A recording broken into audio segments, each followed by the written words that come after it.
അങ്ങനെ നല്ല മഴയാണ് ഗൈസ്. അങ്ങനെ ഞങ്ങൾ ചൂട് മുരിഞ്ഞ ചപ്പല കറി വെക്കാമെന്ന് വിചാരിച്ച്. എനിക്ക് ഭയങ്കര ഇഷ്ടമോ ഓൻ എപ്പോഴും ചൊല്ലോ ആ ചപ്പല കൊണ്ടത്ത് കറി വെക്കുന്നത്. അങ്ങനെ നമ്മൾ അതെല്ലാം കഴിഞ്ഞിട്ട് അതിനെ ഓരോന്നായിട്ട് എളുത്തിയിട്ട് കയറ്റെല്ലാം വെച്ച് അങ്ങനെ അരിയും പിന്നെ മുളകും ഒന്നിച്ചിട്ട് വറുത്തിട്ട് അതിനെ പൊടിയാക്കണം.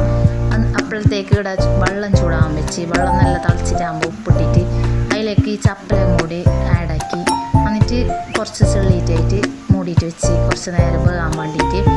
അത് കഴിഞ്ഞിട്ട് തുറന്നിട്ട് നോക്കുമ്പോൾ നല്ല വെന്തിട്ടുണ്ട്. അതിലേക്ക് തേങ്ങ ഇട്ടിട്ട് ഇളക്കി കൊടുക്കണം നല്ല പാങ്ങലെ.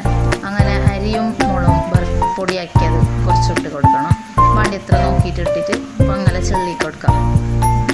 വലിയ പണിയൊന്നുമില്ല ഗൈസ്. അങ്ങനെ ഇതിനെ കലം പോരാൻ വേണ്ടിയിട്ട് വെളുത്തുള്ളി എണ്ണയിലിട്ടിട്ട് വറുത്തിട്ട് കുറച്ച് കറിയും കൂടി അതിലേക്ക് മിക്സ് ആക്കിയിട്ട് അതിലേക്ക് ഇട്ട് കൊടുക്കുന്നത്. ഇത്ര തന്നെ ഇന്നത്തെ വീഡിയോ. Tata bye bye.